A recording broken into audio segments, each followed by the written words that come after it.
Fala galera, bem-vindos a mais um episódio do podcast Universo Generalista. Meu nome é Bruno Marcelo. Meu nome é Caio Rux Pirandelli e hoje temos como convidado Daniel Gontijo para falar um pouquinho sobre religião, ceticismo e áreas de pesquisa na psicologia. Valeu, Daniel, por aceitar nosso convite. Tamo aí, valeu demais pela oportunidade. Então eu vou começar aqui rapidinho, só passar o currículo do Daniel e a gente começa com as perguntas e bater um papo aqui. Ele é graduado em Psicologia pela Universidade FUMEC, mestre e doutor em Neurociências pela Universidade Federal de Minas Gerais, atua como psicólogo em consultório particular e é docente da Faculdade Pitágoras, ministrando disciplinas como neuroanatomofisiologia,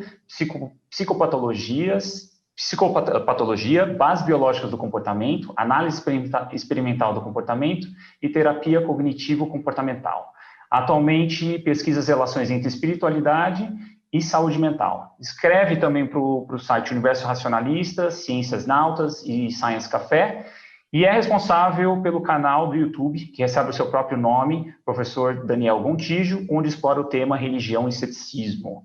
E, Daniel, acho que para começar, a gente sempre pergunta para os nossos convidados a história, né, da sua relação com a área que você pesquisa. Então, por que você quis ir para a área de psicologia, entrar para a área de psicologia e, mais tarde, cair para essa área do estudo da religião? Massa. Psicologia, cara, eu decidi mesmo ali no final do meu terceiro ano. Eu gostava muito de filosofia, mas não tinha filosofia no interior, sou de Bom Despacho, né, Minas Gerais, e aí eu pensei assim, poxa, eu gosto desses temas que fazem a gente refletir, pensar sobre a nossa existência, comportamento humano, e a minha decisão pela psicologia foi mais por esse viés, assim, sabe, Caio? Mas eu acabei me mantendo na psicologia, porque eu tive uma crise, assim, no meio do curso, mais ou menos, porque, em parte, eu queria entender qual é que é a dos sonhos, essas experiências anômalas, esquisitas que a gente tem por aí, que algumas pessoas chamam de paranormais também, as premonições, por exemplo, a própria religiosidade já me chamava atenção, e aí eu encontrei as neurociências, na metade do curso, mais ou menos, a neuropsicologia, comecei a ler autores como Antônio Damasio, e aí me despertaram para essa possibilidade de tentar compreender esses fenômenos e também me deram uma base um pouco mais sólida para pensar na psicologia, porque, sinceramente, eu acho que tem muita besteira ainda na psicologia. A psicologia tem alguns conteúdos que são muito controversos, especulativos, e a neuro, nessa época aí do meu curso, de certa forma, me deu um pouco mais de segurança para entender o comportamento humano e principalmente esses temas que sempre me interessaram aí. Então, mais ou menos foi essa a minha entrada na psicologia, por isso eu me mantive na psicologia. Logo que eu me formei, eu fui fazer a especialização, o mestrado, e eu emendei depois também o doutorado em neurociências pelo UFMG, como você falou, né, Caio? Mas assim, eu comecei estudando na especialização, no mestrado, coisas que já não tinham tanto a ver assim, com o que mais me interessava, porque é difícil hoje você encontrar linhas de pesquisa em torno desses fenômenos diferentes, tipo religião, paranormalidade, até mesmo ateísmo, né? Que é um tema que eu exploro muito hoje em dia. Então, eu tive que me adequar um pouco às linhas de pesquisa do meu orientador, que é psiquiatra, o Arthur Kummer, e estudava TDAH, crianças que têm transtorno do déficit de atenção e hiperatividade. Então, eu fui para um caminho, assim, um pouco por conveniência, sabe? Poxa, para eu sobreviver aqui nessa pós-graduação, eu vou ter que me adequar um pouquinho, mas foi jóia, assim, eu aprendi várias coisas legais de avaliação neuropsicológica, não me arrependo, assim, a gente acaba abrindo um pouco a cabeça também, né, assim. E só no doutorado que eu tive essa liberdade maior para poder finalmente explorar o comportamento religioso, o ateísmo, mas eu tive que manter o pé ali na saúde mental também, até para não sair muito assim da proposta do programa, né? Na linha de pesquisa ali de neurociências clínicas, que tem um pouco de saúde mental, mas a minha pesquisa ela foi sempre assim mais dentro da psicologia do que das neurociências. Minhas medidas sempre foram mais psicológicas e tudo mais. E depois disso eu comecei a divulgação científica e tal, e estou aí divulgando esse tipo de trabalho para a galera que tem interesse. Basicamente é isso aí. Mas esse interesse pela religião, assim, de estudar mesmo religião, já era uma coisa antiga que você nunca tinha achado muito espaço e agora e mais para frente que você achou esse espaço para explorar, como é que foi Basicamente isso? Basicamente isso, no mestrado eu cheguei a pensar um pouco assim, eu cheguei a bolar um projeto, até para psicologia, eu tomei pau, né, no processo na psicologia, tentei na neuro e consegui na neuro. Mas eu tomei pau no processo da psicologia e eu tinha um projeto para estudar a relação de estilo cognitivo, forma de pensar e religiosidade, mas aí não rolou assim, sabe? Aí eu fiquei meio decepcionado, mas eu tive aí essa oportunidade, um professor que eu tinha um contato mais próximo, Daniel, bola um projeto aí, às vezes você consegue passar em neuro e tal, para você não ficar parado, né, esperar mais um ano e tal. Foi basicamente isso, aí eu fui para neuro, mas assim, aí já não tinha muito espaço. No doutorado, ele falou assim comigo, eu até entrei com um projeto nada a ver, estudar avaliação neuropsicológica, usando testes computadorizados com crianças e tal. Eu falei, Arthur, velho, não tem jeito de a gente estudar religião, não, porque é o que eu mais gosto, o que mais me dá tesão e tal. Aí ele falou, se você quiser se enveredar por isso, mas mais sozinho, como autônomo, assim, porque eu não estudo isso. Se você se sentir à vontade, seguro para tocar isso aí, vai embora, né? E foi basicamente isso, porque realmente o Arthur acabou se desligando do programa, eu fiquei órfão de orientador durante um tempo e não achava orientador, ninguém queria me orientar. Que é isso que você quer estudar, cara? Religião, ceticismo, ateísmo, nada a ver com neuro e tal. E eu fiquei assim, eu não me lembro agora exatamente se chegou a ser 1 ano, 8 meses sem orientador e tive problemas mesmo, assim, sabe? E por fim, a gente conseguiu oficializar o Bruno Damasio, que é da Federal do Rio, ou estadual, o RG, eu acho. Enfim, agora eu tô até confuso. Mas ele acabou conseguindo, né, oficializar essa orientação externa, e o Bruno me adotou, me acolheu, assim, a gente foi até o final do doutorado. Mas existe uma escassez, sim. Quando a gente pensa na psicologia, pelo menos, neurociência, menos ainda. Espaço para estudar comportamento religioso, para estudar ateísmo, ceticismo, eu sinto essa falta. As pessoas, eu acho que ainda tem aquela visão de que é tabu.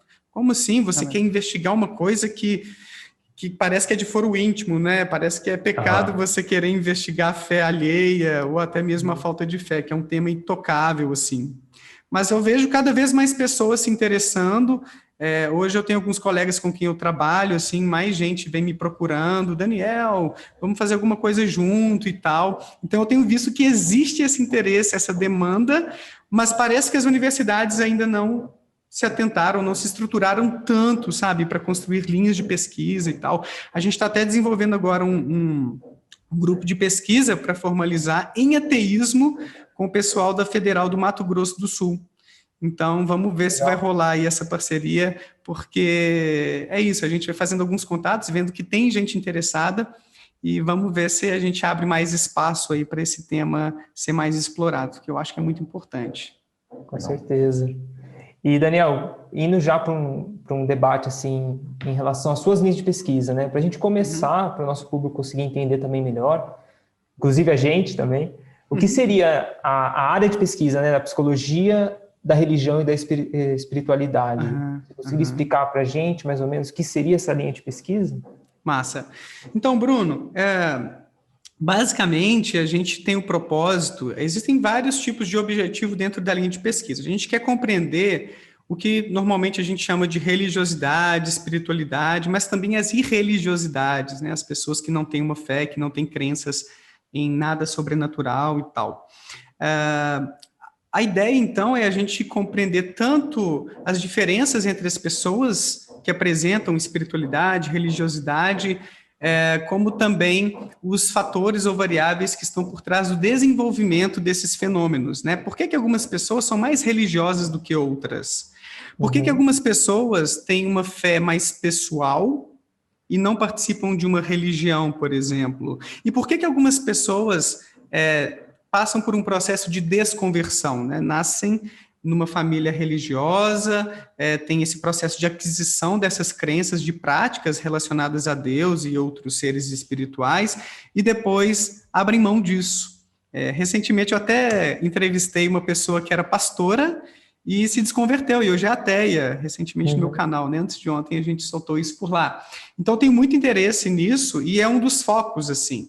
Quais são as causas, o que está por trás, tanto do desenvolvimento da religiosidade, da espiritualidade, como também das diferenças individuais entre as pessoas, porque mesmo dois religiosos vão apresentar diferenças. Então, Sim. tem religiosos que vão, por exemplo, à missa ou ao culto 1 vez, 2 vezes por semana, oram diariamente. Outros vão mais assim, numa festividade, numa celebração um pouco mais especial e preferem ter uma fé mais privada em sua casa. Então, são menos participativas dessas organizações religiosas.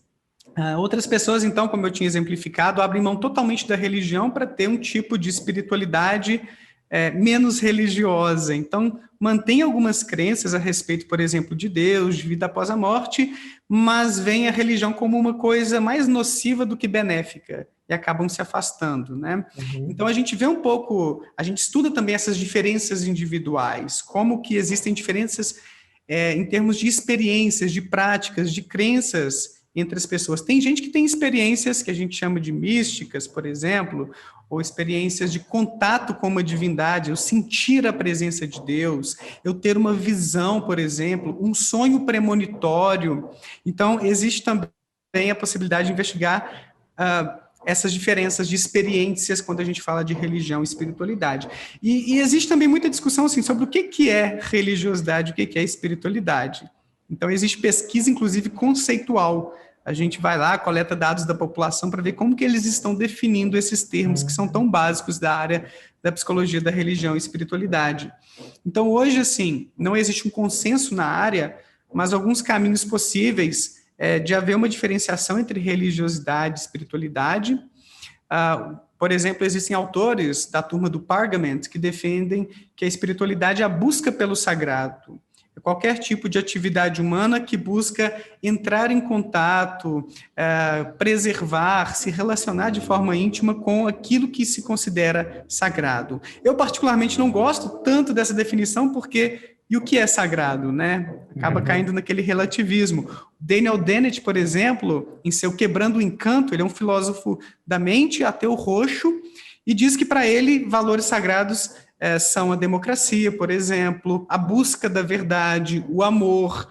Então, será que isso tudo faz parte do que é espiritualidade, religiosidade? Então, existem esses problemas de definição que a gente discute muito na nossa área. O meu grupo de pesquisa parte da ideia de que espiritualidade e religiosidade compõem um conjunto de práticas e experiências referentes a seres sobrenaturais. Então, a gente gosta de dar essa funilada aqui. Então, tudo isso gira em torno da crença de que existe Deus, espíritos, demônios, anjos, almas, né, que a gente vai continuar vivendo como seres espirituais depois da morte. Então, essas crenças, a partir delas, vão se desenvolver práticas, reflexões, sensações que vão caracterizar esse fenômeno que a gente chama de espiritualidade. E quando essa espiritualidade, ela se desenrola, ela acontece no meio de uma religião, ela também recebe o status de religiosidade. Então, a religiosidade, na concepção que a gente trabalha, é uma espiritualidade institucionalizada. Entendi. Então, haveria uma espiritualidade, por exemplo, católica, espírita, umbandista, budista. Então, a gente faz esse recorte para entender as diferenças entre as pessoas, para entender o que está por trás do desenvolvimento dessa espiritualidade, religiosidade e também da desconversão, porque algumas pessoas são ateias, por exemplo, se tornam agnósticas. E quais são os impactos disso na nossa vida? Que é um outro tipo de propósito, assim, bem ligado com a psicologia da religião. Será que a religiosidade, a espiritualidade torna a gente mais pró-social, mais empático? Interfere no uso de substâncias psicoativas? Interfere na fidelidade nossa num relacionamento amoroso, por exemplo, e na nossa saúde mental, né, na nossa felicidade, enfim.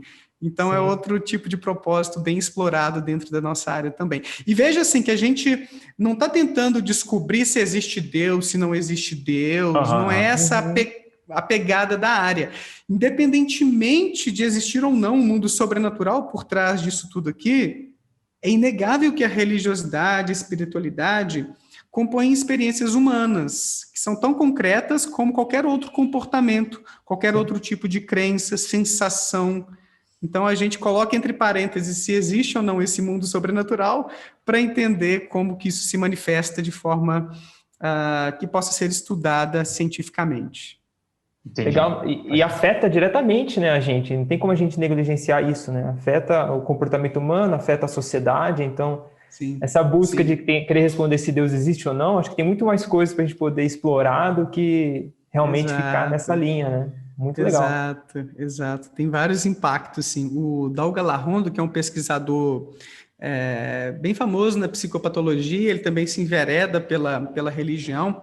Ele escreveu assim que seja você ateu, seja você crente, inevitavelmente a religião vai tocar na sua vida. De alguma maneira vai tocar na sua vida. Porque mesmo nos países que são menos religiosos, como os países da Europa, não todos, né, tem alguns um pouco mais religiosos, mas Europa, em termos de continente, tem muito menos religiosidade do que, por exemplo, nas Américas.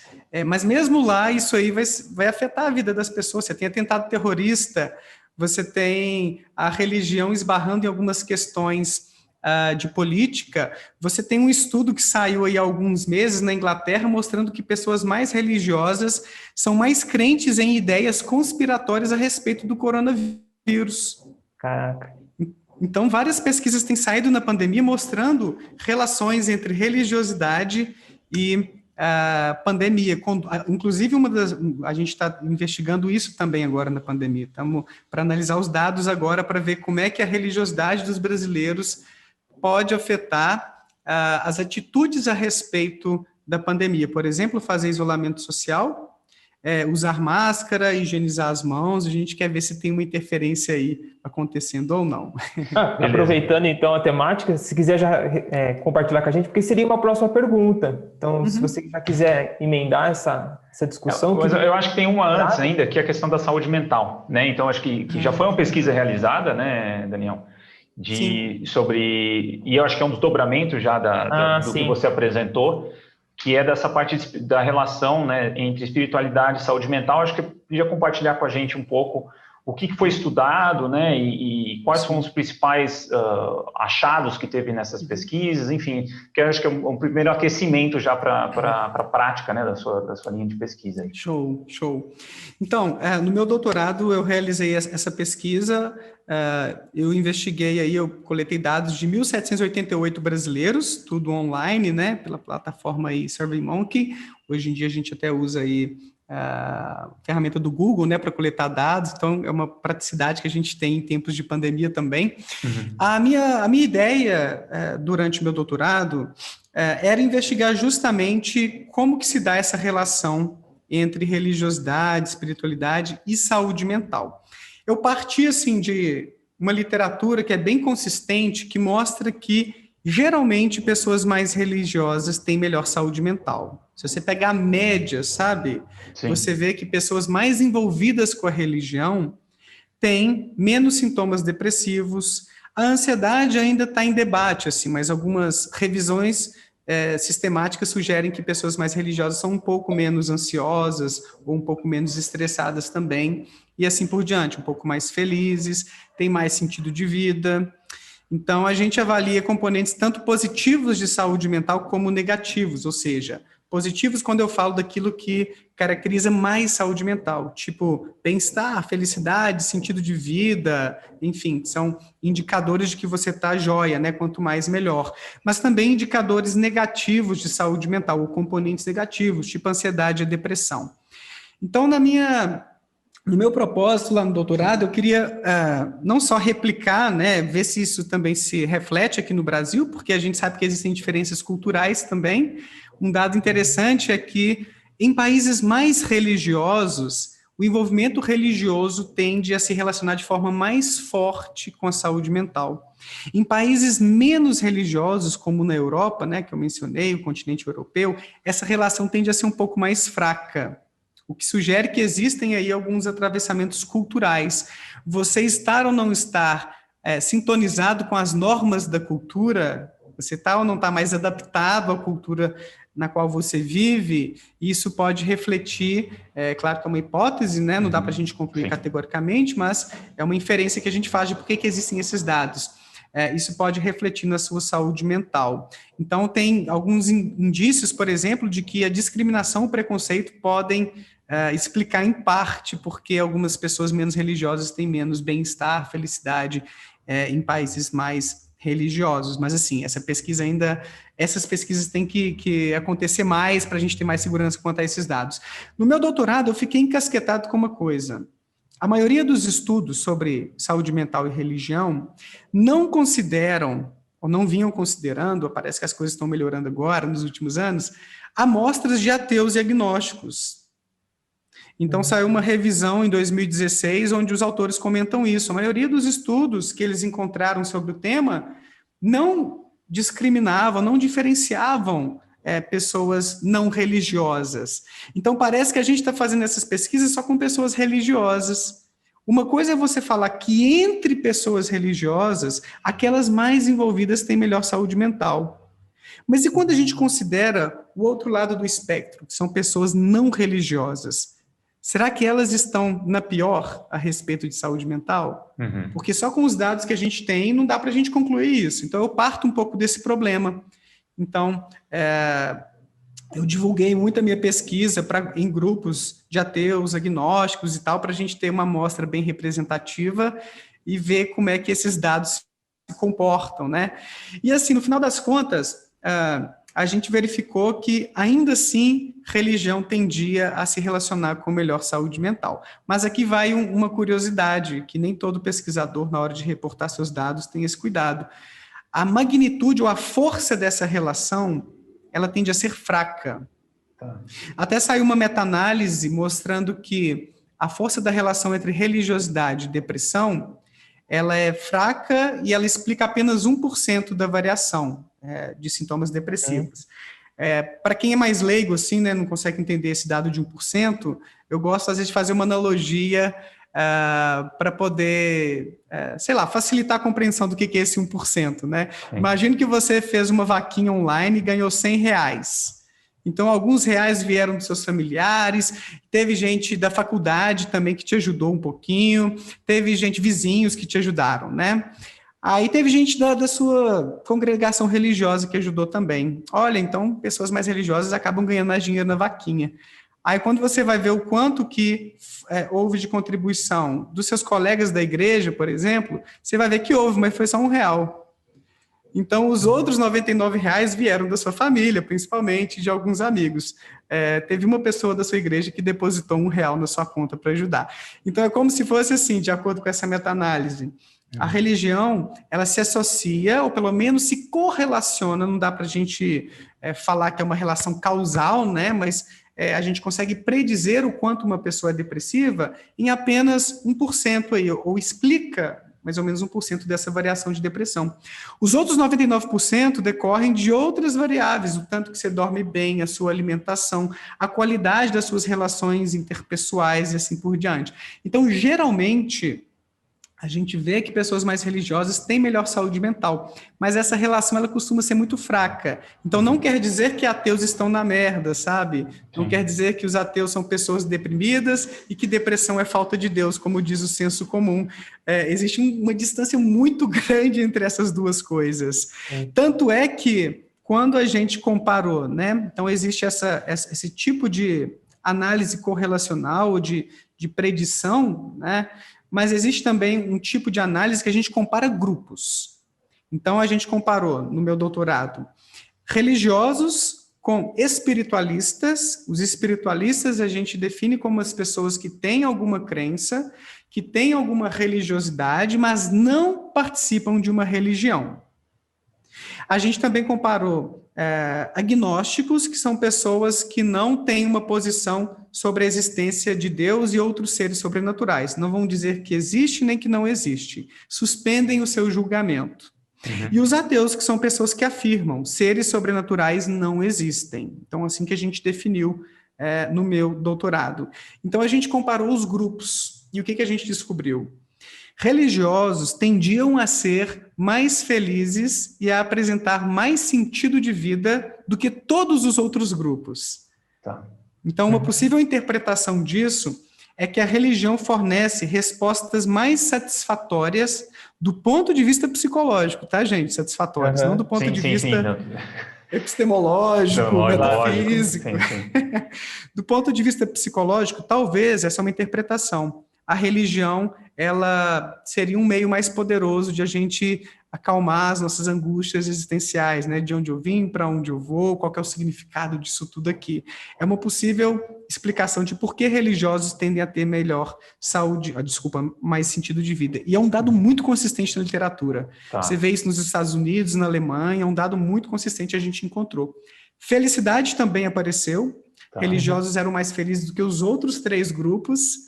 E aí tem autores discutindo que isso tem mais a ver com envolvimento social, que a vida religiosa te proporciona mais contextos de socialização e você pode não só se divertir mais, né, porque a igreja não é só reza, a igreja também tem momentos recreativos, momentos, né, de festejar e tal, mas também na hora do aperto, né, a gente encontra um ombro amigo, a gente encontra uma palavra de um líder espiritual, religioso. Então, alguns autores tem alguns dados, não só aqui especulativos, tá? Tem um estudo, por exemplo, de 2003, acho que é Sknitker, é um sobrenome um pouquinho diferente assim, eu cito ele lá na minha tese, que ele encontrou que pessoas mais religiosas têm menos depressão, por exemplo, mas quando ele considerou uma outra variável na sua análise, que era a integração social, se as pessoas participavam de algum grupo, o efeito da religião sobre a depressão desapareceu. Então, ele conclui falando assim, o que importa mais, aparentemente, para a depressão é o quanto você é integrado socialmente, o quanto você socializa, tem uma boa rede social. Não importa se o conteúdo desse grupo social do qual você participa, né, o tema dele, se é religião, se é futebol, quem sabe se é até ateísmo, né? Hoje em dia eu até participo de grupos de ateísmo. Mas, então, existem alguns dados, e tem um outro estudo longitudinal que a galera também verificou, que os aspectos mais sociais da vida religiosa, o quanto você participa de reuniões, celebrações religiosas, estava relacionado com felicidade.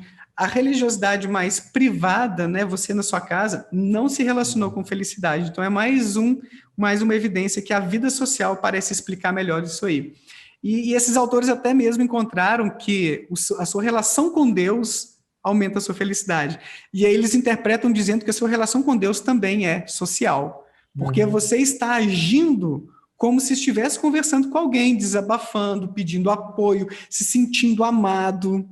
E é curioso que tem estudos em neurociências que apontam justamente nisso. Quando a gente ora, quando a gente tenta estabelecer um contato com Deus, muitas das áreas que se ativam quando a gente socializa com outras pessoas aqui, né, na vida do dia a dia, também se acionam quando a gente está conversando com Deus. Então, é uma evidência de que realmente a gente pode chamar de uma atividade social. Se existe ou não existe Deus, não importa, né? Mas talvez os efeitos, eles existem porque a gente está ali tendo uma experiência como se estivéssemos nos relacionando com uma pessoa. É uma simulação da sociabilidade, né? Assim, como se fosse simulando a sociabilidade, né? Em termos de neurológicos. Assim. Então, e tem muitos estudos legais mostrando que pessoas, por exemplo, homens tendem a ser menos religiosos do que mulheres. E existem dados mostrando que homens tendem a ter um pouco mais de dificuldade em algumas áreas sociais do que mulheres. Em, por exemplo, nos colocarmos no lugar de outra pessoa, pensando o que está passando na cabeça daquela pessoa, a gente empatizar com essas pessoas, né? Então, isso explicaria em parte, talvez, porque homens são menos religiosos. Então, tem algumas evidências. Legal. Autistas, por exemplo, que têm muita dificuldade de se colocar no lugar do outro, tendem a ser menos religiosos também. Então, parece que a vida social, ela é um ingrediente que fundamenta um pouco a nossa inclinação para esse relacionamento com seres sobrenaturais. Então, existe essa hipótese aí que é trabalhada por muitos autores da psicologia. Agora, quando a gente comparou, né, esses grupos em termos de ansiedade e depressão, nós não verificamos diferenças entre religiosos, agnósticos e ateus. Então, ateus, agnósticos e religiosos são tão ansiosos e depressivos quanto, né? A gente não encontrou diferenças. O que é muito curioso, porque quando a gente vê essa análise sem diferenciação de grupos, a gente vê que pessoas mais religiosas tendem a ser um pouco, é pouco, tá? Mas um pouco menos depressivas, um pouco menos ansiosas. Mas por que quando a gente compara o ateu com o religioso, não encontramos essa diferença? Então aí vem o outro achado da minha tese. Pode ser, e agora eu quero me aprofundar nisso, né, nos estudos que eu tenho feito agora, mas a gente encontrou que os espiritualistas, eles são mais depressivos e mais ansiosos. Não sabemos por quê. Esse grupo de pessoas que não são religiosas, não participam de uma religião, tendiam a ser mais depressivas, essas pessoas, e mais ansiosas. Talvez elas que joguem para baixo a média, digamos assim, né, do grupo não religioso. Entendi. Então, a gente encontrou o que a gente chama de uma relação não linear, né? Faz uma curva, assim. Então, existe aqui um grupo de pessoas que está puxando aqui para baixo a média de saúde mental, né?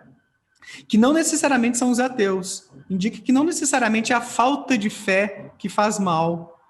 Talvez exista alguma coisa aqui nesse miolo que a gente tem que descobrir, e a gente levantou hipóteses, tá? Aqui já é mais especulação. Sim. Uma especulação é que essas pessoas têm estratégias de enfrentamento de adversidades da vida que são menos eficazes. Como assim? Pessoas espiritualistas, conforme alguns estudos, elas são mais abertas a procurar reiki, essas terapias energéticas quânticas, né, homeopatia, que são terapias que não têm muita evidência de eficácia. Então, se uma pessoa, na hora, né, quando a vida está dando ruim, né, as coisas estão mal, vai buscar uma ajuda para manter a sua saúde mental, melhorar, se você procura uma terapia alternativa que não vai ajudar muito mais do que um placebo, e outros grupos, né, religiosos, ateus, talvez estão procurando uma psicoterapia, conversar com seus pares, né, sei lá. Talvez, então, essas diferenças de estratégia de lidar com o sofrimento expliquem um pouco por que os espiritualistas são mais depressivos e ansiosos. Outra hipótese complementar, não necessariamente excludente, é que os espiritualistas estão passando por uma transição, ou pelo menos parte desse grupo, né, passando por uma transição de identidade espiritual religiosa. E a gente tem evidências na literatura que esses períodos de transição, quando você está buscando se encontrar e tal, eles tendem a ser acompanhados por mais sofrimento psicológico. Então, existe uma possibilidade de que os espiritualistas, entre eles, pelo menos, existam mais pessoas que estão, assim, meio perdidas, não sei se eu creio, se eu não creio, acho que eu creio em alguma coisa, mas eu não estou gostando muito mais de religião. Parece que essas pessoas que estão nesse limbo, pelo menos algumas evidências existem já, de que esse período de busca, de dúvida, aumenta o sofrimento psicológico. Mas é uma coisa que tem que ser mais investigada, tá? Tem algumas evidências, mas ainda assim, muita coisa pela frente para a gente descobrir. Então, foi basicamente isso que eu descobri, assim, demais. Eu desenvolvi uma escala também para avaliar crenças espirituais, porque não existia na literatura, pelo menos eu não encontrei nas bases de dados, uma escala que avaliasse apenas o componente cognitivo da crença ou da descrença. Então, eu desenvolvi isso no meu doutorado também. A escala de crença em seres espirituais. Então, a gente avalia a convicção que a pessoa tem de que Deus existe, espíritos, anjos, enfim, seres que vão nos ajudar, nos proteger, seres que nos atormentam, que nos perseguem, e assim por diante. Então, eu desenvolvi essa escala também para... E o curioso, mais um dado, né, do doutorado, que esse nível de crença ou descrença não se relacionou com quase nenhuma daquelas variáveis de saúde mental, e sim a prática ou a ausência de prática. Parece que a crença importa menos do que se você está envolvido ou está totalmente à parte da vida religiosa. A crença impacta menos, a não ser em sentido de vida. Sentido de vida, a gente encontrou uma relação também não linear, onde os mais convictos de que Deus existe, por exemplo, né, os seres sobrenaturais, e os mais convictos de que não existe nada disso, estavam em melhor posição do que aqueles que não têm uma posição tão firme assim como os agnósticos. Os agnósticos foram os que apresentaram pior sentido de vida na nossa amostra. Então, a nossa interpretação é que talvez o ateu, ele tenda a encontrar algumas respostas, a construir uma visão de mundo mais consistente a partir da ciência e da filosofia, por exemplo, né? O religioso a partir da sua religião. E o agnóstico, talvez, é só uma interpretação nossa, talvez ele não tenha essa visão de mundo assim, tão fechada. É isso e pronto, né? Porque o agnóstico, ele suspende seu julgamento sobre essas questões mais cabeludas, né? Quando a gente pensa na metafísica, na nossa existência e tal. E talvez por isso ele apresente um pouco menos de sentido de vida, que é um conceito que envolve, entre outras coisas, justamente o nível de compreensão que você tem sobre a existência. Então, é um construto da psicologia que é multifacetado, mas um dos componentes de sentido de vida é isso. Se você consegue atribuir sentido ou compreender a sua existência, ainda mais durante essa pandemia, que coisa louca, né? Sim. E Daniel, por curiosidade, assim, da literatura que você buscou, você comentou que não tem estudos ainda com os grupos, né? Como você fez, né? Com ateus. Tem, mas assim, é relativamente mais escasso, tá? Mais escasso. Existe. E para a gente pensar em causalidade, né? Esses estudos não são prospectivos, que acompanhou esse pessoal, porque a gente pode, talvez, inferir maior causalidade, né? Do que um estudo transversal, assim. Sim. Bem colocado, Bruno. A maioria é transversal mesmo, não dá para a gente inferir causalidade. No máximo, a gente especula que pode haver uma relação causal e tal, mas realmente a gente está vendo correlações. Alguns estudos prospectivos existem, principalmente na área de depressão. Nessa área, porque eu acho que é um transtorno mais grave, né, que incapacita muito mais, então tem um pouco mais. Inclusive tem uma meta-análise, aliás, não uma revisão sistemática, que verificou que a maioria dos estudos prospectivos detectou que sim, a pessoa que vai se tornando menos religiosa vai aumentando o nível de sintomas depressivos.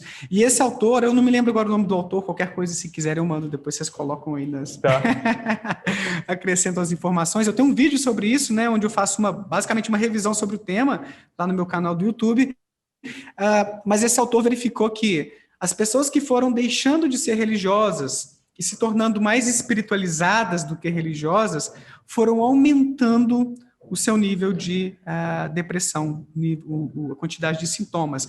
É uma evidência um pouco melhor, né, que parece existir uma relação, né, quando você acompanha de forma longitudinal, uma variável que se altera aqui num tempo, né, daqui 2 meses, deixa eu ver se isso prediz uma alteração na saúde mental, né?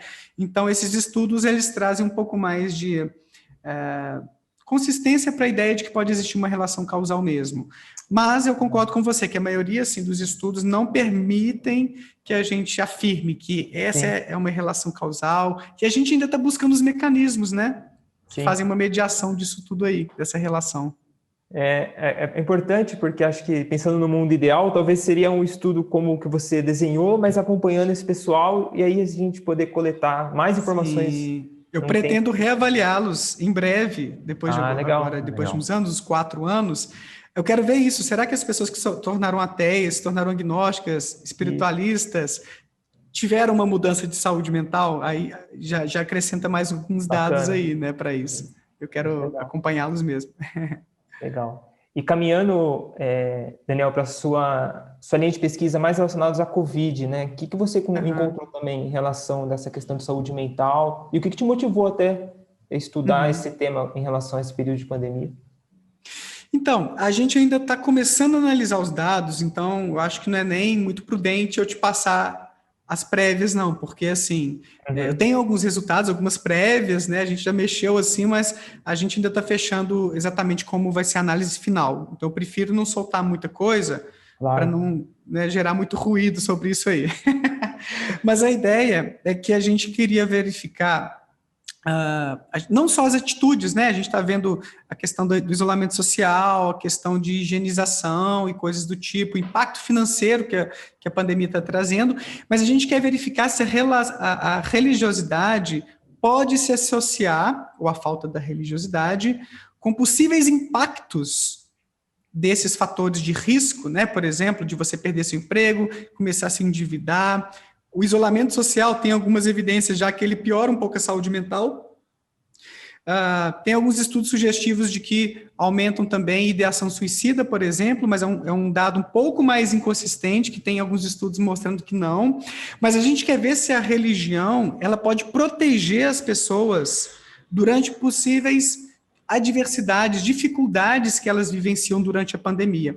Porque existe uma linha de pesquisa na psicologia da religião que é justamente o enfrentamento religioso, né, o coping religioso, que é chamado, que é você encarar as adversidades da vida, né, os pepinos que aparecem por aí, pedindo essa ajuda de Deus, se conectando com, sei lá, entidades sobrenaturais, buscando um auxílio no seio de sua religião, com um líder religioso, orando para se acalmar em situações mais estressantes e assim por diante. Então, a gente usou uma medida de enfrentamento, quantas pessoas também estão usando a sua religião para ajudá-las a encarar o estresse da pandemia, para ver se isso tem alguma relação ou não com essa saúde mental dessas pessoas aí. Então, é um dos propósitos que a gente tem. Será que a religião, ela interfere, ela auxilia, como alguns dados sugerem, em outras circunstâncias de vida, mas agora também na pandemia? Então, essa é um dos propósitos que a gente está investigando aí agora.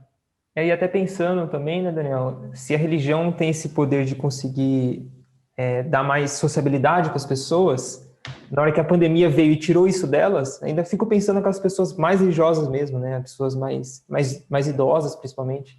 Que vão na igreja, que fazem questão de ir, né? Tipo, deve ter sido um outro baque que eu vejo. Eu vejo minha avó, né? ela fica abismada de ver a igreja vazia, entendeu? Então, eu fico imaginando a sensação dessas pessoas. Né? Tem um estudo que eu estou colaborando, que é durante a pandemia, esse aqui já é um paralelo, tá? É um diferente, que tem um desfecho que é o suicídio, justamente. Que encontrou que, realmente, a vida religiosa organizacional, né, que você se envolve com a religião, não se associou com tentativas, né, ou ideação suicida. Mas a religiosidade privada, você na sua casa, apareceu como um fator protetor, né? Quanto mais religiosidade privada você na sua casa, menor foi a chance, né? Menor era a chance de você relatar que você estava tendo ideação suicida. Então, parece que realmente essa religiosidade privada, uma vez que você está carente, né, de essa religiosidade organizacional, ela pode estar cumprindo um papel aí mais importante. É um dado que, assim, a gente está fechando essas análises aí, tá? Mas esse dado já está mais consistente aí. Estamos terminando de escrever o artigo, então mais tranquilo eu compartilhar. Legal. Quem sabe acabando também, a gente volta aqui e, né, apresenta aí os dados para o... Fazemos um segundo tempo. Um segundo tempo para explorar mais a fundo. E assim, né, já nessa ideia de definir o ateu e o agnóstico, né, ter esse grupo na hora de fazer a pesquisa, né, tem alguma coisa que fala o porquê dessa rejeição da religião, né, ou do sobrenatural, né, ou quais mecanismos que estão envolvidos nesse processo de se distanciar da religião e assumir uma postura diferente, né? Tem a ver com personalidade, ou tem a ver com experiências individuais com a própria religião? Tem alguma coisa que clareia um pouco esse norte, assim, das pessoas em geral? Sim, aí já é outro tipo de linha de pesquisa, mas que a gente já tem muitos dados sobre isso também. Saiu um estudo em 2013 do Norenzaia e Gervais, eu não sei, agora não me lembro se eles são pesquisadores do Canadá, que eles fizeram uma revisão justamente de estudos que investigaram por que algumas pessoas são mais religiosas ou mais ateias. O foco deles era mais na descrença mesmo. Estudos que indicavam possíveis fontes da descrença, possíveis mecanismos por trás da descrença em seres sobrenaturais. Então, o foco deles não foi tanto na religiosidade, mas mais na crença ou na descrença em seres sobrenaturais, como Deus, por exemplo. E aí eles encontraram 4 possíveis ou aparentes causas. Mais uma vez, né, como o Bruno problematizou antes, não dá para a gente concluir que são estudos que mostraram uma causalidade e tal, mas que indicam possíveis mecanismos causais por trás da desconversão ou até mesmo do não desenvolvimento das crenças espirituais ou sobrenaturais, né? Uma dessas possíveis causas ou possíveis mecanismos é a dificuldade que algumas pessoas têm em imaginar a mente alheia. Eu mencionei isso aqui mais cedo, então. Então, só para retomar. Homens e pessoas autistas tendem a ter um pouco mais de dificuldade de imaginar o que se passa na cabeça dos outros. Não é que a gente não consiga, né, nós, homens, imaginarmos o que é que o outro está pensando, se ele está entendendo o que eu estou falando ou não, se ele está planejando fazer alguma coisa ou não, qual que é a intenção dele com essa pergunta ou com aquele comportamento dele, né, os propósitos que outra pessoa tem ao agir de uma maneira.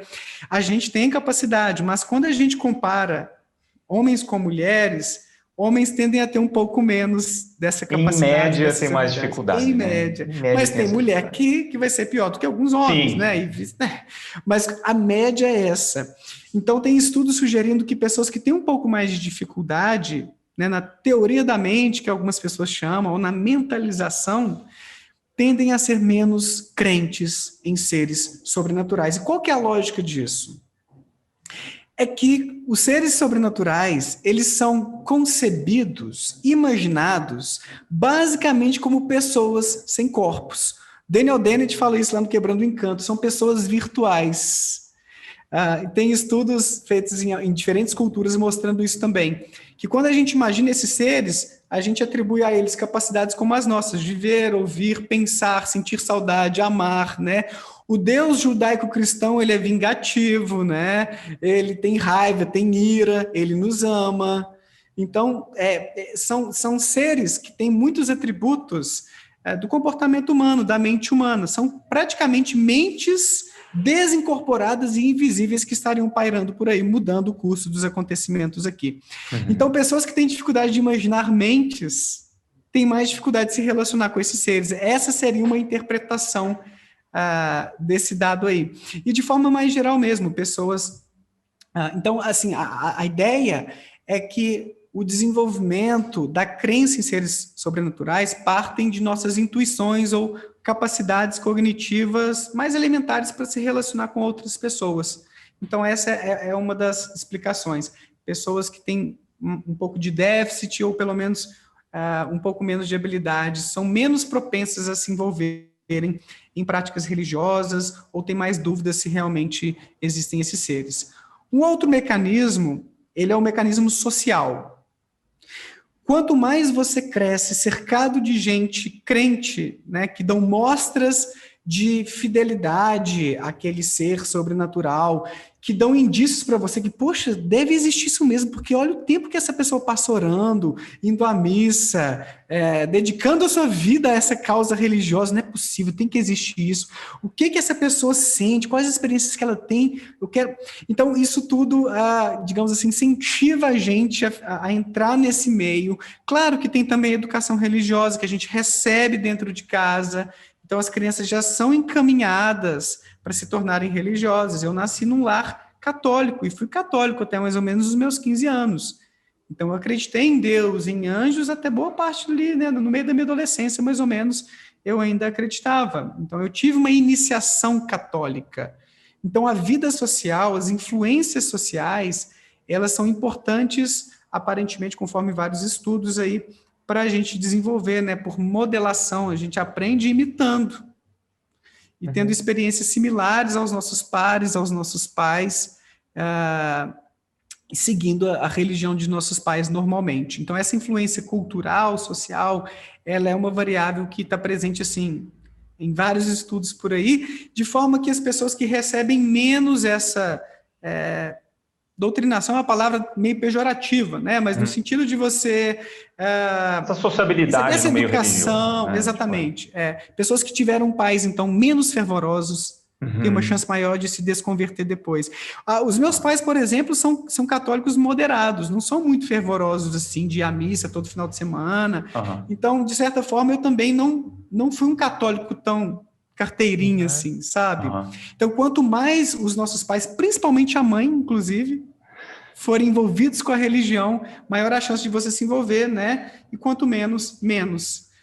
Então, pessoas que nascem num lar não religioso, a chance é muito menor de encontrar Jesus depois ao longo da vida.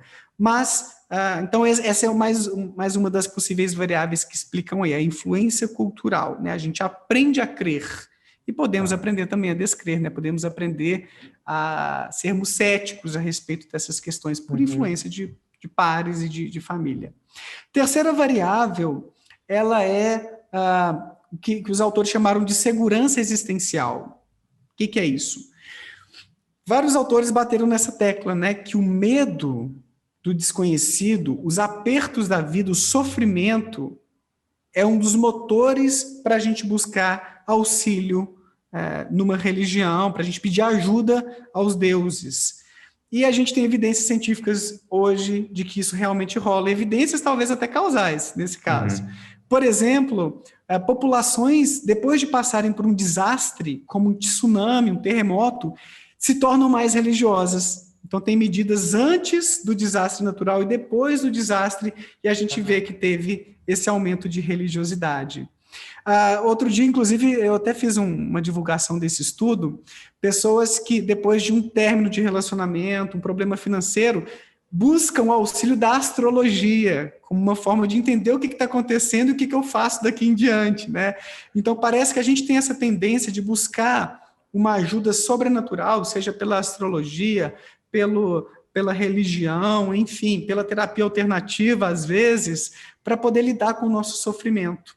Países que têm pior IDH, países que têm maior taxa de mortalidade infantil, assassinato, mais corrupção, tendem a ter uma população mais religiosa. Então, um dado é de 1990 e poucos, que uma pesquisadora, Ross, encontrou que essas pessoas oram muito mais, que moram nesses países onde é mais instável, onde você tem uma vida mais insegura. Onde, inclusive, tem mais DSTs e outros tipos de doença que ela mediu.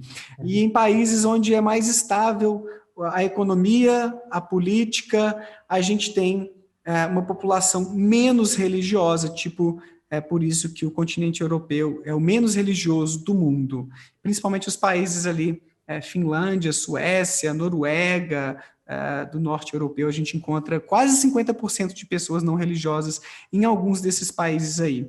Então, essa é uma variável interessante. Parece que quanto mais você vive uma vida, vamos simplificar, confortável, mais tranquila, numa cidade, sabe, assim, onde você não tem grandes preocupações, menor é a sua motivação para tentar se conectar com Deus, menor a sua motivação para desenvolver uma crença de que existe um salvador ou alguém que vai te ajudar. Essa é a interpretação desses dados aí. E, por último, o quarto mecanismo que esses autores identificaram nesses estudos seria o estilo de raciocínio. Como assim? Pessoas que desconfiam mais de suas intuições tendem a ser menos religiosas, menos crentes em Deus. Como assim? A gente raciocina de forma intuitiva todo dia. Todos nós temos pensamentos e ideias intuitivas, né? Que é aquele pensamento rápido, automático, que a gente não tem que parar para raciocinar e tirar uma conclusão lógica. Sabe aquela coisa? É o feeling que a gente tem, sabe? É um pensamento que vem porque a gente teve experiências prévias em fazer, por exemplo, uma live, como que as coisas funcionam. Você não tem que parar para ficar, então eu vou fazer assim, eu vou fazer esse comentário, porque você tem uma experiência prévia já de como que essas coisas funcionam. Você vai mais no automático, né? E você acredita nisso, né? Você acredita nisso, exato, né? Você tem uma forma de pensar, uma forma de processar informações que ela é mais familiar, que ela é mais natural, porque você já teve um contato prévio com aquele tipo de situação. Não tem que parar para ficar raciocinando e, sabe, analisando meticulosamente a situação. Mas, olha que interessante, tem pessoas que, ainda assim, elas são mais propensas a pensar, será? É isso mesmo? Eu estou enganado. Então, essas pessoas que desconfiam um pouco das suas intuições, elas podem acabar aplicando isso às intuições religiosas. Poxa, tudo que existe tem uma finalidade, né? Uma caneca, por exemplo, foi feita para eu beber água ou café. O microfone foi feito para amplificar a minha voz. As coisas existem sempre para uma finalidade ou com um fim. Logo, a gente existe para uma finalidade. Então, esse é um raciocínio intuitivo, né? É uma ideia que é fácil de a gente conceber. Poxa, o meu pensamento é diferente do mundo concreto, né? Bem diferente. Existe uma realidade concreta e uma realidade mental, psicológica, que não é física. Logo, isso aqui pode existir de forma independente ao mundo físico, né? Daí, para a gente pensar em espíritos desencarnados, fica mais fácil esse pulinho, né? Então, a cloroquina, meu parente tomou cloroquina e ele curou de Covid. Logo, cloroquina cura Covid. Então, são raciocínios intuitivos que não exigem muita reflexão, que a gente acaba apresentando de forma muito fácil. E pessoas mais céticas, pessoas mais questionadoras, são justamente essas que desconfiam das intuições. Poxa, mas peraí, será que é isso mesmo? Porque outro dia eu ouvi falar que 90 e tantas por cento das pessoas que desenvolvem Covid se curam, não morrem. Como é que eu posso saber que essa pessoa se curou porque tomou cloroquina? Então, você, no início, tem um pensamento intuitivo. Nossa, meu tio tomou cloroquina. Estou usando esse aqui um exemplo real. Uma pessoa me falou isso. Uma pessoa me falou, e usou esse argumento aqui para o tio dela, não sei o que, não sei o que. Enfim, então você pode desconfiar dessas intuições ou não. Então, tem testes, inclusive, de desempenho sobre raciocínio analítico. O oposto do raciocínio intuitivo é o raciocínio analítico. Que é esse que você tem que processar um pouco mais informações. Espera aí, antes de tomar uma decisão. Parece que tem uma inconsistência aqui nessa ideia que eu pensei, né? Parecia fazer sentido no início, mas não parei para pensar que a maioria das pessoas se cura de Covid. Pode ser que foi uma coincidência, então, o meu tio tomar cloroquina e melhorar. Então, essa pessoa, ela tem uma tendência mais geral de ser um pouquinho mais desconfiada. E isso acaba se generalizando, ela acaba tendo mais dúvidas com as intuições religiosas, porque várias ideias religiosas, elas partem, conforme esses autores sugerem, de nossas intuições. Tipo essa ideia da teleologia, tudo existe para uma finalidade, né? Aí chegou o Darwin, plant, né, na gente. Opa, peraí, temos evidência de que não existe assim um caminho tão previsível para a evolução das espécies, né? Que parece que não tem um propósito último para a gente estar aqui. Então, aparentemente, aparentemente não, existem muitas evidências, na verdade, que pessoas menos religiosas, incluindo ateus e agnósticos, tem estudos que compararam os grupos, têm uma propensão maior para esse pensamento mais analítico. Não é que não tem intuições, tá, gente? Sim, tem muito ateu, inclusive, que acredita em coisas tão questionáveis quanto, sei lá, a existência de demônios que estão aí atormentando a gente. Mas é uma tendência, lembra da média que eu falei, né? Então, existe uma média, existe uma tendência. Não é que seja uma coisa muito forte também, não, tá? Mas é mais um mecanismo possível para a gente compreender porque algumas pessoas acabam se tornando ateias, e os autores colocam que esses mecanismos, esses 4, interagem entre si, tá? Eles podem juntos aí aumentar a probabilidade de uma pessoa se tornar ateia ou agnóstica. Legal. E Daniel, assim, por curiosidade ainda nesse assunto, né? Para a pessoa se tornar ou não, quais os mecanismos? Me corrija se eu estiver errado. Tá. Você acha que a personalidade tem uma influência, pensando, por exemplo, o agreeable, né, dos Big Five, a agradabilidade? Porque ela é um fator, assim, de correlação com empatia. Por isso que a média também das mulheres terem maior pontuação na agradabilidade. Então, corrobora, talvez, também porque as mulheres são mais religiosas. Será que a personalidade pode entrar aí nos mecanismos? Você acredita que sim? Eu já li um trabalho onde o autor mencionava esse tipo de interpretação, que pode ser uma variável que medeia, né, que facilita, digamos assim, as mulheres participarem mais de grupos, né, de celebrações religiosas em função de alguma... Até desenvolverem, talvez, eu não me lembro assim, bem a interpretação do autor, esse fator de personalidade, então tem essa interferência. A conscienciosidade não, qualquer outro.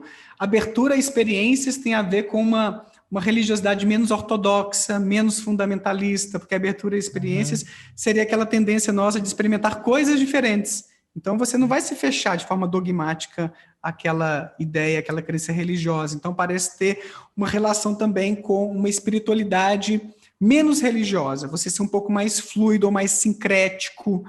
Então tem alguns estudos sim, viu, Bruno? Mas eu admito que não é uma área que eu estou muito por dentro, então não vou me aventurar demais a falar sobre, não. É que eu estava pensando aqui, quando você foi falando, eu acho que, do que eu li já, né, acho que talvez faça sentido um pouco. Pode ser que tenha, sim, uma interferência, né? A personalidade facilitar, talvez, para a gente se atrair mais ou menos pela religião, ou talvez por alguns tipos de vivência religiosa.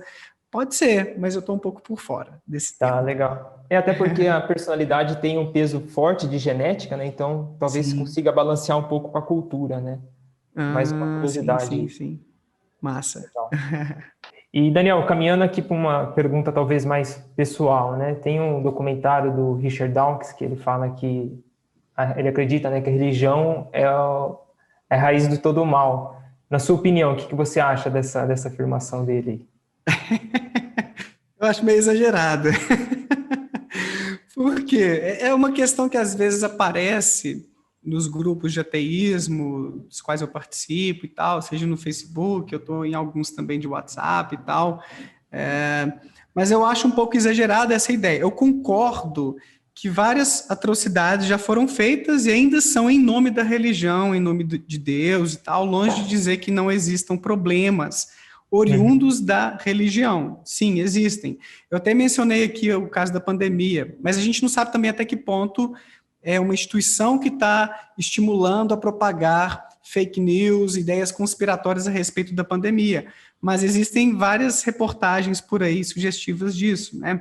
Mas, assim, eu não gosto também de colocar preto no branco, assim, sabe? Religião é boa, religião é ruim. Eu acho que, como qualquer outro tipo de grupo, vai ter algumas coisas ruins que trazem prejuízos para a sociedade ou para as pessoas particulares e coisas que são benéficas. Tem um livro, por exemplo, do filósofo Alain de Botton, que o livro se chama Religião para Ateus, que ele defende justamente que existem várias coisas bacanas nas religiões que quem não é religioso poderia aprender, que a gente poderia fazer releituras de práticas religiosas para a gente ter isso na sociedade sem precisar das religiões.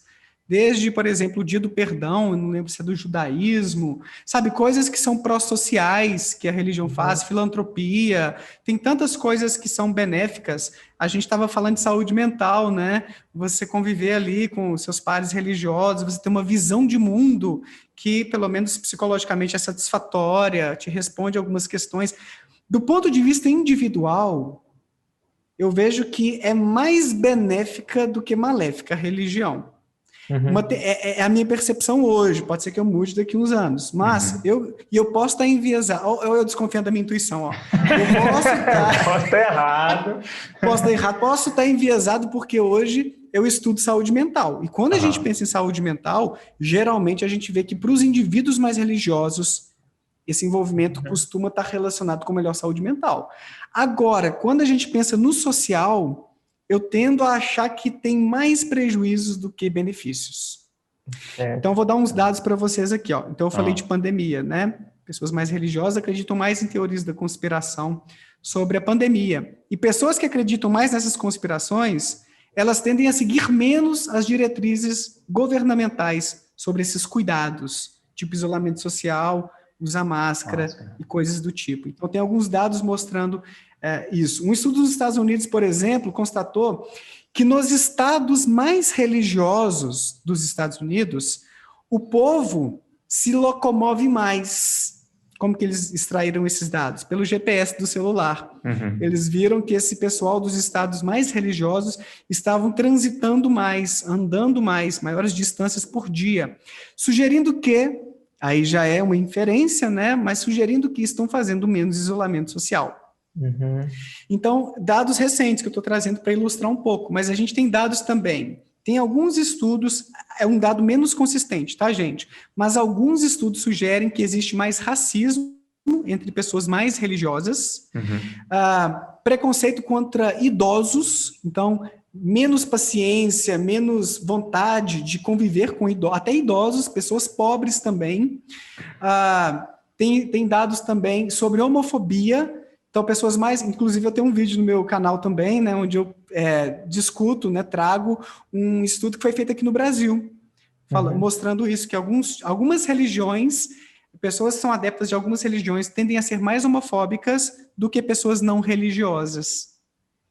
Desculpa, a palavra nem é homofóbica, deixa eu ser mais preciso aqui. Tendem a ser mais contrárias à homossexualidade, porque existe uma diferença, né? O religioso, ele pode falar assim, poxa, a homossexualidade é pecado, o homossexual, né, o bissexual, enfim, vai para o inferno. Mas eu o respeito, eu o trato bem. Então, existe essa diferença. Mas tem muitos estudos sugerindo que a homofobia também é maior entre pessoas mais religiosas, principalmente as religiões monoteístas, como o islamismo, o cristianismo. O judaísmo eu não me lembro não, se entrou aí nesses estudos que eu já li, tá? E religiões orientais tendem a ter uma relação até inversa a respeito de homofobia, ou seja, pessoas mais envolvidas, eu não me lembro, acho que budismo, taoísmo, tendem a ser menos homofóbicas.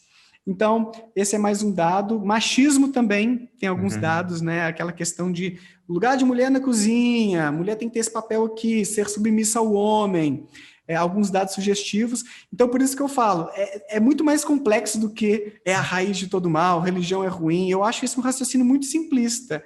E eu vejo ele aparecendo muito entre ateus, até mesmo Dawkins, né? Alguns grandes nomes do ateísmo às vezes trazem um pouco disso. Eu não gosto muito assim dessa ideia, porque embora sim possa haver algumas aparentes, né, esses dados sugerem que a religião pode piorar um pouco alguns tipos de relação interpessoal, porque, na minha opinião, racismo é péssimo, machismo é péssimo, homofobia também é péssimo, né? Então, se a religião está influenciando isso, na minha opinião, ela está trazendo algumas coisas ruins para a sociedade. Mas não dá para generalizar e falar que toda religião é assim. Eu dei um exemplo aí, né, de religiões orientais, onde a gente não vê tanto esse tipo de intolerância ou de preconceito. Então, eu acho que o problema é muito mais complexo do que, às vezes, o Dawkins pintou ali nesse documentário. Eu assisti, mas eu não me lembro tão bem desse documentário, dá vontade de assistir de novo, né? Mas muitos ateus trazem esse discurso mesmo, de que religião é péssimo, tem que acabar. Inclusive, eu fui expulso de um grupo ateísta recentemente, porque eu postei um estudo mostrando que ateus apresentaram um pouco menos de sentido de vida do que religiosos durante um experimento. E aí eles falaram que eu estava defendendo religião, por que eu postei aquilo lá? Eu acabei sendo expulso né? Exato, então eu achei que foi assim, um pouco de intolerância, que é isso, né? Parece que eu estou pecando contra o movimento. Então, como o Karnal também diz, né, existe religioso idiota, mas existe ateu idiota também, né, intolerante, talvez, não sei se a palavra boa é dogmático, talvez sim, né, também, mas é o que eu falo, eu acho que os grupos, quaisquer que sejam, vão ter as coisas legais, vão ter as coisas ruins.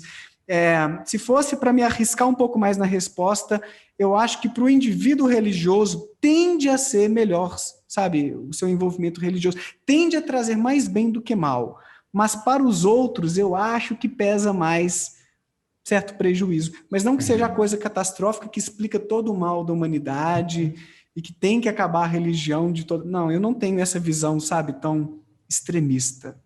É que tem variações, né, muito grandes também quando se fala de religião, quando se fala do budismo, taoísmo, né, tem uma... Exato. Difícil ver um bloco, né, inclusive, assim, a pergunta seguinte seria muito nesse sentido também, né, que é a interferência da religião no universo científico, ou da psicologia, ou estudos da psicologia, né, quais são, né, o quanto pode ser prejudicial uma pessoa religiosa fazer ciência, ou quais são os perigos, ou acha que não tem nenhum problema? Como é que você vê isso, Daniel? Boa pergunta. Ô, Caio, vamos pensar assim, se a gente seguir o script bonitinho de como fazer ciência, metodologia científica, sabe? Se você é uma pessoa intelectualmente honesta, não vai interferir. Seja você... religioso, de qualquer denominação que seja você agnóstico, espiritualista, ateu, não vai interferir, se você seguir direitinho, né? Pode ser que te motive a pesquisar certos aspectos da vida religiosa, né? Sabe, aquela coisa assim, a minha visão de mundo me leva a querer estudar mais esse tema. Aí tudo bem, mas isso não interferiria na metodologia científica. Você vai ter Claro que essa neutralidade impecável é um ideal, assim, é uma coisa praticamente utópica, né? Porque até mesmo o tipo de análise que você opta para fazer ali, para tratar o seu dado, pode levar um pouco mais para um lado, um pouco mais para outro. Mas a gente tenta, tanto quanto possível, ter esse caminho aí de maior neutralidade, tanto quanto possível, né? Agora, pode ser que enviese? Pode. A gente tem casos, eu não sei dentro da minha área, tá? De psicologia da religião, mas na ciência a gente tem casos de pessoas que adulteraram dados, que forjaram dados. A ciência, ela não é imune aos nossos vícios, né? Aos nossos pecados, vieses que seja, exatamente. A gente é ser humano e a gente falha. Mas o que é o barato da ciência? Chega outro pesquisador depois, critica o seu estudo e faz melhor. E mostra que, em geral, não é por esse caminho que você estava encontrando. E o barato também é que a gente tem pesquisadores que são religiosos, pesquisadores que são ateus, enfim, agnósticos. Então, meio que eu acho que isso contrabalanceia, assim, sabe, o lance todo, e não faz com que o negócio seja totalmente para um lado, totalmente para o outro. E, assim, eu sou mais otimista do que pessimista a respeito disso, sabe? Eu acho que a ciência, ela tem esse mecanismo de autocorreção. Eu acho que, sabe, não, se existe viés de vez em quando, eu acho que pode existir um pouquinho aqui e ali e tal, mas não é uma coisa que vai se consolidar como um marco da área, sabe? Porque a diversidade de pessoas, de pesquisadores que pensam diferente, que tem uma metodologia mais robusta, mais rigorosa, porque na ciência a gente se critica o tempo inteiro. Eu acho que não deixa, sabe, acontecer uma lambança completa na área. Mas no início da psicologia da religião, houve um movimento, sim, de pessoas que queriam, digamos, defender a religião e trazer a psicologia assim, olha, como é que é bom, a gente tem que ser religioso e tal, a partir de alguns dados, né? Como se fosse, vou usar a ciência para provar que é bom ser religioso, né? Embora também eu não seja totalmente contrário, tem gente que critica, eu sou até aberto, né? Tem gente que tenta investigar se pode existir alguma coisa sobrenatural a partir da ciência, né? Com algumas ferramentas da ciência. Por mais complexo que seja o problema, eu não sou dogmático a ponto de falar assim, não, você nunca pode pegar a ciência para tentar investigar alguma coisa que está além do nosso alcance ou compreensão agora. Poxa, mas por que não? Assim, se você faz um trabalho bem feito, tentaram pesar a alma já. Pesavam as pessoas pouco antes de morrer, logo que morriam, pesavam de novo. Qual que é o problema? Deixa a galera, e se a gente descobrir alguma coisa, né? Sim. Ué, interessante, por que não também? Eu sou mais liberal nesse aspecto, sabe? Inclusive, o contrário também, né? Será que essas pessoas estão tendo experiências com Deus ou é uma coisa que a gente consegue explicar neuropsicologicamente? Então, por exemplo, tem um pesquisador, acho que é Newberg, o sobrenome dele, que desenvolveu o capacete de Deus, que ele produz ondas eletromagnéticas estimulando algumas regiões aqui do córtex temporal para que a pessoa relate se ela teve algum tipo de experiência diferente durante essa estimulação, e uma porcentagem pequena, mas relataram sentir a presença de algum ser, de alguém ali, sendo que estavam sozinhas na sala. Então, ele estava tentando replicar estudos que mostravam que pessoas epilépticas, né, que apresentam crises epilépticas, elas têm experiência de entrar em contato com Deus ou algum tipo de ser sobrenatural. E ele partiu dessa hipótese de que é uma região aqui do lobo temporal que tem uma atividade anômala e que dá essa sensação que seria totalmente neuropsicológica, né? Então, ele conseguiu pelo menos uma corroboração parcial ali, uma porcentagem de pessoas que realmente relataram isso. Então, o que ele quer dizer com isso? Pode ser que algumas experiências sobrenaturais, com seres sobrenaturais, tenham uma explicação científica, sejam coisas da nossa cabeça. Por exemplo, na psiquiatria a gente tem pessoas ouvindo vozes que não são demônios. Você toma o Aldol, por exemplo, que é um bloqueador de dopamina, e para de ouvir as vozes. Aparentemente é o quê? Qual que é a melhor explicação? Essas células relacionadas com a audição ficam hiperativas, e com a linguagem de forma geral, fazendo com que o que seria um mero pensamento, uma lembrança, comece a se transformar numa coisa tão nítida como alguém conversando com você. E aí você toma um medicamento, regulariza a atividade desses neurônios e você para de ouvir Satanás. Então, assim, a ciência também pode, às vezes, trazer explicações alternativas para aquilo que a gente achava que era experiência sobrenatural. Eu sou super liberal, sabe, para pesquisas desse tipo. O ponto é, você precisa ser rigoroso com o seu método, tem que ser um estudo replicável para evitar esses possíveis vieses, né, que podem existir na ciência. Sim, faz sentido. Eu estava pensando aqui, né, como é que a gente faz eu acho que depende muito da pesquisa também, né, então, e da religião em si, porque se tem algo que nega, por exemplo, a evolução, né, a biologia evolutiva, vamos dizer assim, descarta ela a priori, então dificilmente vai ter algum desenvolvimento, pode ter algum desenvolvimento, alguma pesquisa sendo feita sobre isso, né, mas enfim, né, fica uma coisa meio solta no universo científico também, né? Como não usa outros pressupostos que têm validação, essa coisa pode... Enfim, como a gente sabe que tem, por exemplo, design inteligente e tudo mais no universo científico. Só que assim, varia da religião, né? Isso não é unânime em todas as religiões e... Enfim, é um caminho um pouco mais complicado, assim, né? De medir a religião... Enfim, é difícil fechar um grupo tão conciso. Assim como ateus também não dá para fechar, tipo, todo mundo é super cético e nada passa, né? Tipo, e não é o caso também, né? Então, muito heterogêneo, exato. Tem muitos grandes cientistas religiosos, existiram e ainda existem, muitas pessoas críticas, céticas, que também são religiosas, que não são tão fundamentalistas, ortodoxas, assim. Então, você pode encontrar aí uma diversidade de possibilidades de combinações de religião ou de ateísmo com ciência e tal. Mas que, em geral, a ciência, eu acho que ela é mais ameaçadora do que amigável, isso eu penso. Porque chega Darwin falando sobre isso, né? A nossa origem. Aí contesta o criacionismo nessa versão tradicional de que Deus nos criou tal como somos hoje. Então, você tem...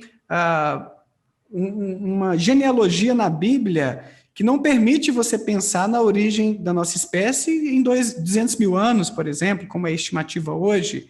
Você vai pensar em 6, 8 mil anos de existência da nossa espécie, conforme a genealogia bíblica, né? Desde Adão até a gente hoje.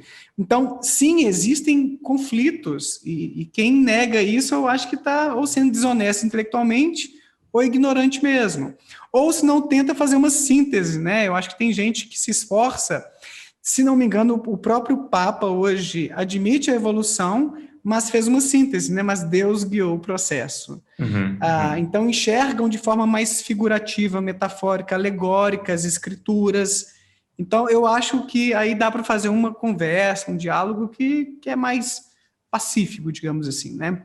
Mas eventualmente eu tenho essa tendência de achar que existem mais conflitos do que harmonias entre ciência e religião. Embora eu acredite, sim, que dá para conviver, né? Como eu exemplifiquei aí. Grandes cientistas religiosos existiram e ainda existem, né? E pessoas que tentam flexibilizar um pouco as escrituras ou as suas crenças religiosas para conviver bem com aquilo que a ciência traz para a gente sobre o conhecimento, sobre o mundo, né? Legal. E Daniel, pensando nessa mesma linha de raciocínio, se posicionar como um ateu, tanto no ambiente científico quanto no ambiente social, você considera algo importante e tem você enxerga uma dificuldade em se posicionar como ateu tanto na ciência e na sociedade como um todo? Ô Bruno, então, cara, eu acho problemático você omitir a sua identidade a respeito dessas questões. Eu escrevi um texto ano passado, início do ano, não me lembro mais, um professor ateu, título do texto, dá para esses sites que vocês mencionaram aí no início, né? E eu sempre tive uma atitude, não de levar, eu sou ateu, meus alunos e tal, ou de pregar ateísmo, pelo amor de Darwin, não é isso que eu faço. Mas se um aluno meu me pergunta, por que eu vou negar para ele, sabe, que eu não acredito em Deus? Então, eu acho que o problemático seria a gente se esconder. Eu entendo alguns ateus que se escondem, porque, infelizmente, temos pesquisas sobre isso também, inclusive, ateus são alvo de preconceito. Uma pesquisa dos Estados Unidos colocou vários grupos minoritários né, ou grupos que têm algum tipo de vulnerabilidade, que seja, tipo pessoas negras, deixa eu lembrar aqui, homossexuais, ateus, tinha mais uns 2 grupos, assim, não me lembro tão bem mais. E para ver a intenção de voto, né? Tipo assim, você votaria num candidato que fosse assim, fosse assado e tal. Os ateus foram os menos votados, que havia menos intenção de voto, né? Aqueles que as pessoas mais rejeitaram. Não, num ateu não votaria, não. Então, assim, existe um preconceito, sabe? Em países mais religiosos, como aqui no Brasil, os Estados Unidos também é um país bastante evangélico, inclusive, a gente acaba, às vezes, se sentindo um pouco inseguro de se expressar, sabe? Que seja mesmo de ter um ativismo identitário, como o Ricardo Russell, que é colega meu, né, tem um canal dele, historiador Ricardo Russell, coloca, que é o ativismo simplesmente de você se identificar, sabe? Você falar, olha, eu sou ateu e tudo bem. É só isso, é a nossa diferença, né? Muitas vezes vai ser só essa mesmo, né? E não há um problema. Então, eu vejo uma importância de a gente, seja na sala de aula, como é meu caso, quando algum aluno pergunta, né, de curioso, assim, seja um paciente meu. Já teve paciente meu que descobriu, né, ou que desconfiou, Daniel, viu alguma coisa assim na internet e tal. Então, eu vejo uma importância de a gente se posicionar nesse aspecto, sabe? Porque existe preconceito e eu acho importante a pessoa entender que é tudo bem, que a gente não vai fazer nada de mal contra ela por causa disso, que, sabe, que a gente pode viver muito bem com as nossas diferenças e tal. Mas existe preconceito. Tem pessoas... Eu já sofri alguns tipos de preconceito, mais pontuais, não coisas tão graves, mas assim, piadinhas que me incomodaram um pouco. Do tipo, eu estava para tomar um café da tarde na casa de uma família evangélica, que é amiga da minha sogra, que também é evangélica, inclusive, e aí eles sabiam, né, do meu ateísmo e tal, a gente conversa sobre tantas outras coisas, mas na hora de a gente se sentar à mesa, sobrou uma cadeira do meu lado, e uma das pessoas falou assim, ixi, vou ter que sentar do lado do ateu. E foi de um jeito que a gente... E depois eu fui vendo outras coisas na atitude dela, que ela se incomodava de fato com essa diferença, sabe? Então, que na hora mexeu um pouco comigo. Poxa, eu até achava que ela não gostava de mim assim, e depois vi que era mais por conta do meu ateísmo mesmo. Tanto que ela me falou uma vez, Daniel, tô desfazendo amizade do Facebook. Caraca. Você é um cara legal, um cara gentil e tal, mas a nossa diferença religiosa é muito grande, coisas que você possa me incomodam. Falou algumas coisinhas até um pouco piores, assim, mas que eu não vou... eu acho que tem um vídeo meu que eu trago um pouco mais sobre esse tema. Não vou me estender muito, mas a gente vê que algumas pessoas, sim, tratam a gente diferente. Já ouvi casos de pessoas que não conseguiram emprego ou perderam o emprego por sua posição nas redes sociais a respeito do ateísmo. É claro que é aquela coisa, né, gente? Tem ateu idiota, né? Igual o Karnal fala. Você pode ser um ateu intolerante e aí fazer por merecer perder seu emprego, dependendo do que você fizer. Ou, da mesma forma, serve para um religioso, né? Se estiver ali interferindo na sua vida profissional e tal, justificar uma demissão, dependendo do que você está fazendo. Mas é uma coisa que eu acho assim, se você não está tendo uma conduta profissional, social, discriminativa, sabe, de intolerância, por exemplo, nós psicólogos, a gente nunca pode, é uma coisa que vai contra a ética da nossa profissão, induzir uma visão religiosa, uma visão de mundo, seja ela até política, tá? Não precisa nem ser religiosa, ao nosso paciente. Caraca. Imagine só, né? Você não pode estar ali para discutir sobre o PT, sobre Bolsonaro e tentar convencer seu paciente de que X ou Y a respeito de questões políticas e nem religiosas. Se você faz isso, aí você está deixando a sua vida pessoal interferir num trabalho que teria que ser pautado pela ciência. Intervenções que se baseiam em todo um estudo que tem evidências de eficácia daquela intervenção. Se você está discutindo política, religião com o seu paciente, né, você não está fazendo um trabalho bem feito. Né? Isso pode, inclusive, ser denunciado no seu conselho. Então, é um pouco disso, é um pouco isso que eu penso sobre essa questão da vida profissional, vida pessoal, mas eu trato isso com muita naturalidade, não tenho orgulho de ser ateu, nem nada disso assim, não. Eu tenho mais, digamos assim, eu valorizo mais o pensamento crítico, o ceticismo, sabe, como uma atitude de você ser cuidadoso, de você ser ponderado ou analisar ideias. Eu acho isso muito mais importante do que ateísmo. Acho que a sociedade seria melhor não se acabassem as religiões, como algumas pessoas falam, né? E voltando àquele tema anterior, mas se as pessoas fossem mais céticas, fossem mais críticas e autocríticas, sabe? Se fossem mais cautelosas ao lidar com as informações. E tem muitos religiosos que são assim, que são muito mais céticos, muito mais cautelosos, pessoas muito mais ponderadas, razoáveis do que ateus. Então eu prezo muito mais por essa atitude crítica do que pelo ateísmo como sendo uma coisa super importante para a sociedade, né? Então eu, como ateu, eu gosto de dizer que eu me orgulho mais do meu ceticismo mesmo, dessa atitude, do que do ateísmo. Legal. Legal. E aí, para finalizar... Fala, Bruno. Fala. Não, essa questão da liberdade de expressão, né, Daniel? É importante, sim, como a gente posicionou nessa pergunta, você ter essa liberdade para não tentar quebrar esses estereótipos, né? Então, cada vez mais a nossa sociedade está criando estereótipos, então você é isso, exato, você tem isso, logo você tem esse julgamento moral, né? Uma aluna minha teve uma aula que aí alguém me perguntou, Daniel, você acredita em Deus e tal? Eu falei, não, gente, não acredito em Deus. E meio que acabou por aí o assunto, não quis render, já puxei a matéria de novo, né? Alguma coisa do tipo assim aconteceu. Isso tem uns anos já. Aí, no final da aula, uma aluna chegou para mim e falou assim, Daniel, você não acredita em Deus, então? Eu falei, não acredito e tal. Aí eu achei até bonitinho que ela teve uma postura não de julgamento, sabe? Ela falou, nunca tinha conhecido um ateu. E ela ficou impressionada. Aí eu penso, quantos de nós nos escondemos? Sim. Por medo mesmo. Aí depois de um tempo, eu descobri que 2 professoras da faculdade onde eu leciono são ateias. E houve já conversas sobre religião na sala dos professores, vários assuntos, né? A gente tem alunos pastores, alunos, enfim, né? Uma diversidade muito interessante. E esses assuntos surgem de vez em quando, né? E aí, depois de muito tempo, que aí uma delas meio que admitiu, gente, eu nunca falei para vocês, mas eu também não acredito. A outra, não, eu também não.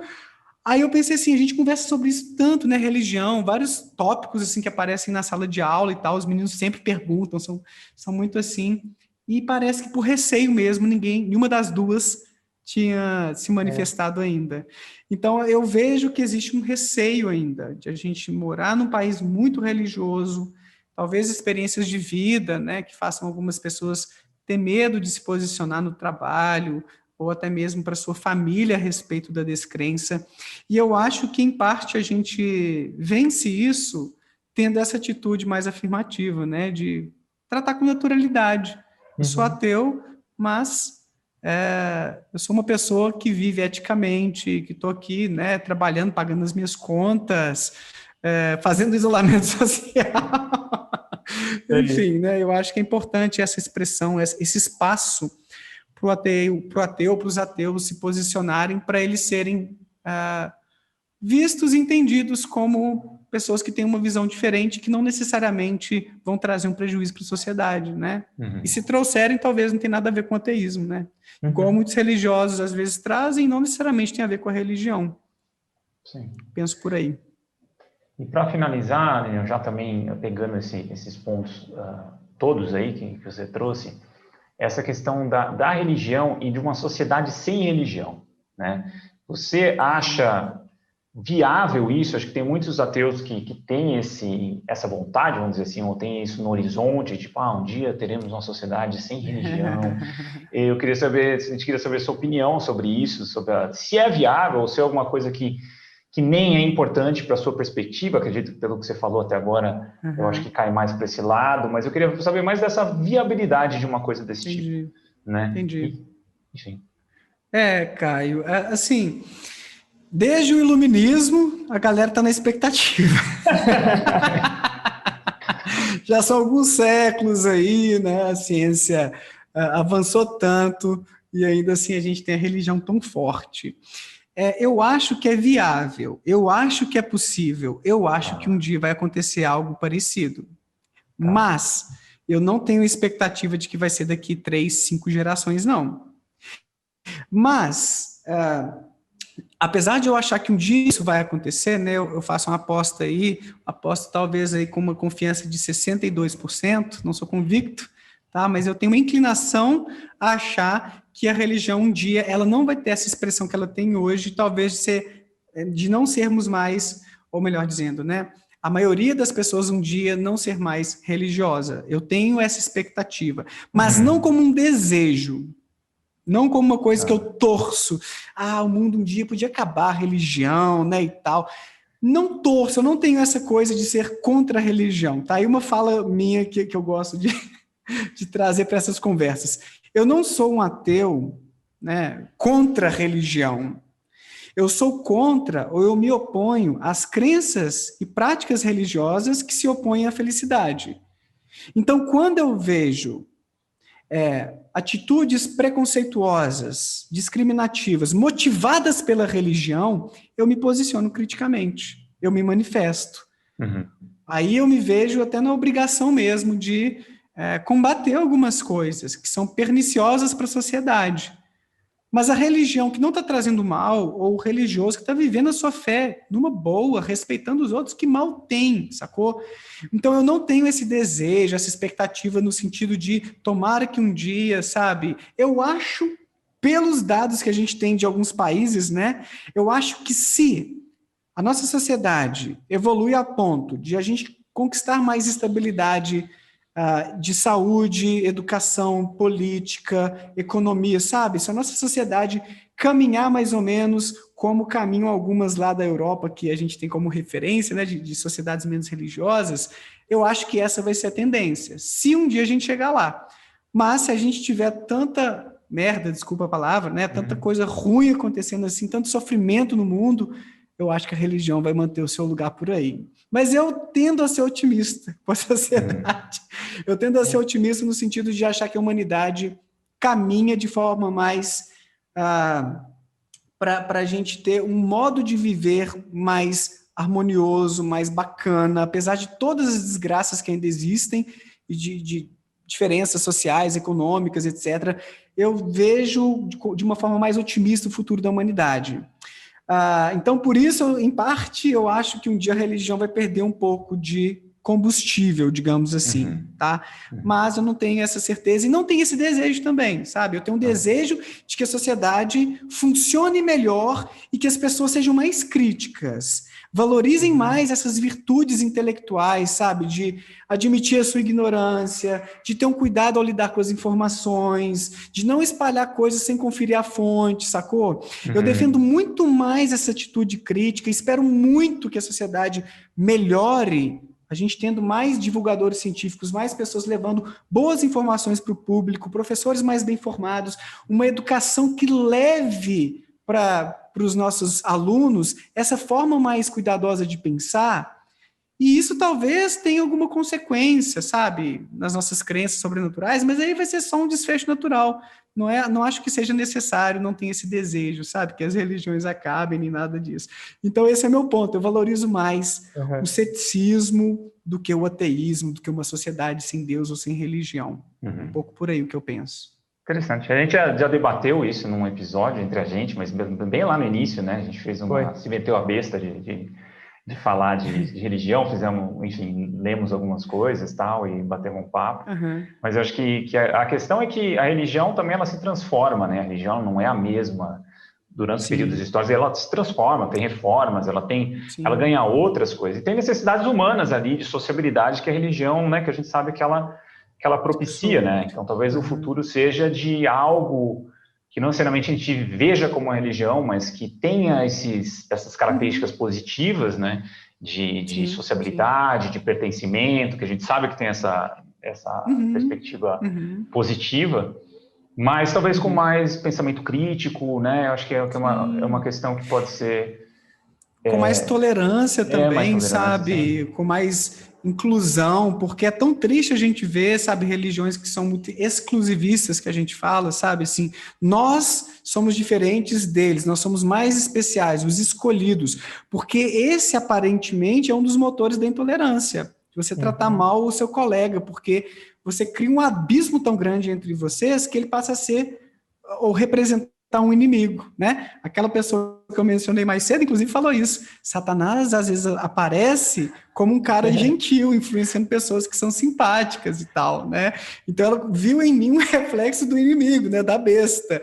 Então, eu acho que esse tipo de religião ela tende a ser um pouco mais perigosa, sabe? Então, eu concordo, Caio, eu acho que seria bacana a gente ver isso, assim, os aspectos positivos da religião, se sobreviverem e tal, tudo bem, né? Eu acho que vai responder tantas das nossas questões existenciais.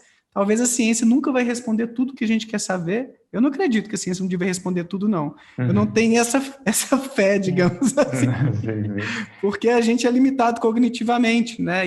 E a ciência se desdobra dos nossos potenciais. Eu acho que vai ter coisas sempre irrespondíveis e talvez a religião ela vá sobrevivendo aí e faça bem, né, para a sociedade, talvez nesses aspectos aí.